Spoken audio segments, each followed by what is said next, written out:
Agora são 7h21. E Jair Bolsonaro aparece na liderança da corrida presidencial em todos os cenários para as eleições de 2022, seja no primeiro ou segundo turno, de acordo com o levantamento divulgado hoje pelo Paraná Pesquisas. Além de Bolsonaro, foram apresentados nos cenários os nomes de Sérgio Moro, Ciro Gomes, Fernando Haddad, Luciano Huck, Guilherme Boulos, João Dória, João Amoedo, Lula, Marina Silva, Luiz Henrique Mandetta e Flávio Dino. Sérgio Moro, Lula e Ciro Gomes são nomes que teriam mais chances em um eventual segundo turno contra Bolsonaro. Na disputa entre o presidente e o ex-ministro, Bolsonaro aparece com 44,9% das intenções de voto contra 34,7% de Moro. Já na disputa entre Bolsonaro e o ex-presidiário Lula, o atual presidente teria 47% contra 33,4% do petista. No cenário entre o atual presidente da República e Ciro Gomes, Bolsonaro aparece com 48,5% contra 31% do ex-governador do Ceará. Dória tem o pior desempenho entre os opositores, figura com apenas 23,8%. Apenas 23,8% votariam no governador de São Paulo, enquanto 51,1% votariam em Bolsonaro.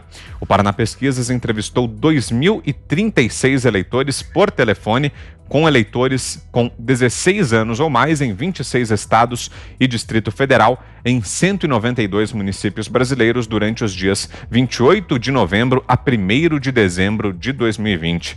2 minutos para você, Augusto, queremos ouvi-lo.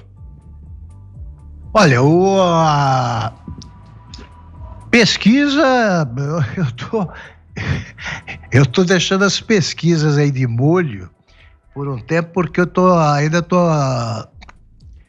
um pouco traumatizado com os resultados que eu vi aí e com as mudanças ocorridas de um dia para o outro. Mas eu acho que essa aí tem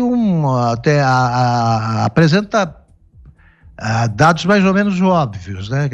A candidatura do Bolsonaro está posta, ele será candidato à reeleição e ele consolidou uma base de apoio que garante a chegada dele ao segundo turno.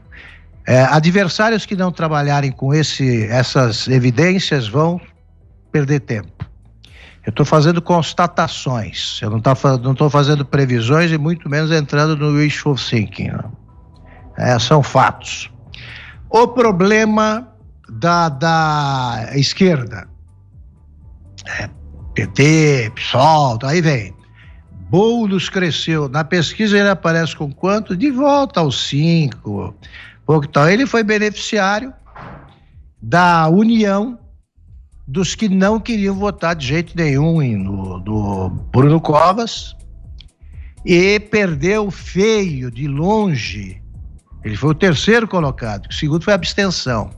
Se eu somar a abstenção, votos em branco e votos nulos, os dois candidatos perdem. A soma deles não consegue, a soma sim, mas eles isolados não conseguem ultrapassar, perdem de longe. Acho que ainda estamos longe da eleição, vai depender muito da evolução da economia, né? Foi uma boa notícia esse crescimento do PIB, não adianta tentar minimizar, não, é um crescimento em V que ocorreu, que confirma a previsão do ministro Paulo Guedes. Agora, quem é que vai ser o líder da frente de esquerda? Alguém do PT. O Lula não abre mão da hegemonia, mas já não tem coragem de se candidatar, não, ele que tente.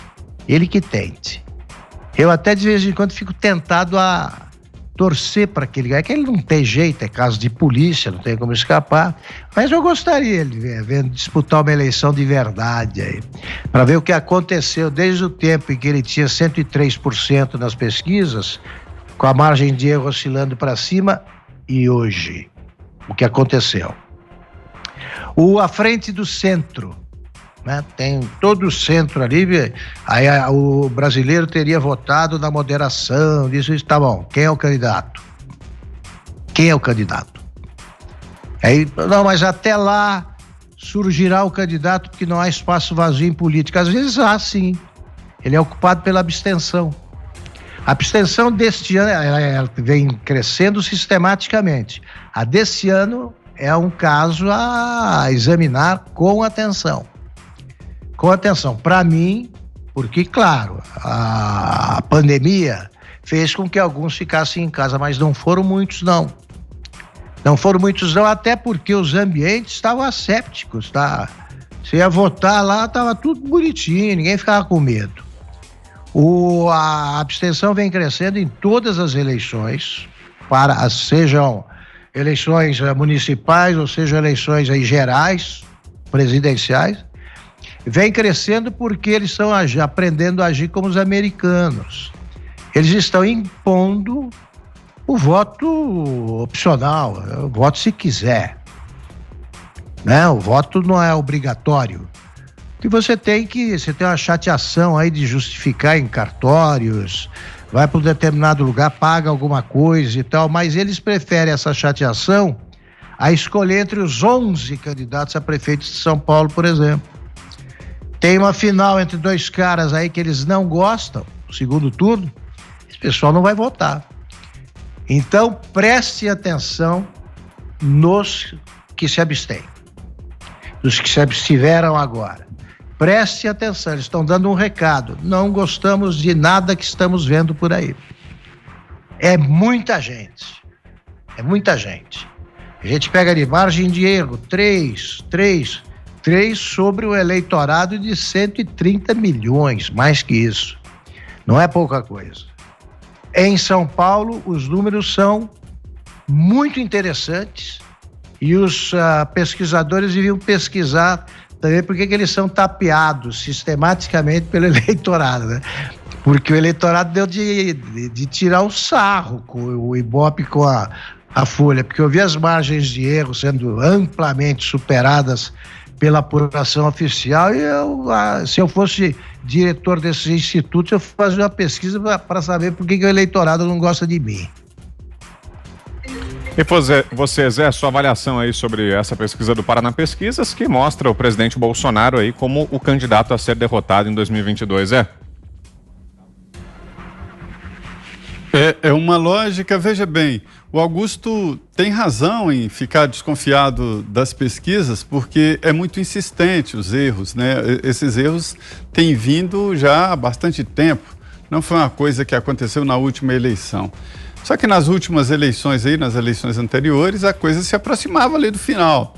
Os institutos iam tentando ali proteger as suas imagens. Agora nem isso, nem mais tentam proteger as imagens e apresentam números que querem interferir no processo eleitoral. Então tem razão em desconfiar desses institutos de pesquisa, não nas pesquisas que se fizer segundo a tecnologia, segundo a técnica de estatística, é evidente que se aproxima bem da realidade. Olha, Augusto, o que indica, Vitor, é que o presidente Jair Bolsonaro está no segundo turno e o debate agora é sobre quem estará no segundo turno com o presidente Jair Bolsonaro. Não há ainda nenhum candidato, e não há nenhum candidato ainda que possa galvanizar, unir toda a esquerda, né? Não existe esse candidato porque a briga é muito grande. Então, assim, o presidente Jair Bolsonaro está no segundo turno e a decisão ali, quem vai com ele? Um dado que eu acho surpreendente aí é do ex-presidente Lula ainda com 30 e poucos por cento, né? 34,9%, quase 30%. Antes, o presidente Bolsonaro furou um teto aí. Antes era a divisão ali, 30% de esquerda, 30% do presidente Bolsonaro e 30%, um pouco mais assim, livres, né? E aí eles iriam optar. E geralmente a opção seria pelo presidente Bolsonaro diante da rejeição do PT. Me surpreende que tenha mantido essa fatia para exatamente o ex-presidente Lula, que não é candidato. É como se colocasse numa pesquisa Juscelino Kubitschek. E aí, o que vocês acham do Juscelino Kubitschek para ser presidente do Brasil? Não pode ser, o Juscelino já morreu, infelizmente. E o ex-presidente Lula é um morto-vivo na política porque se trata de um ficha suja e ele não pode ser candidato. Essa é a realidade. Mas existe ali essa porcentagem ali que seria exatamente em nome da esquerda. Me surpreende de novo que o Sérgio Moro esteja ainda nesta situação, porque a avaliação aqui é de que ele se distancia da condição de candidato à presidência da República. Mas, enfim, é muito cedo, é bom, é um retrato momentâneo para a gente analisar, para ver como é que anda o pensamento popular, mas nada de definitivo.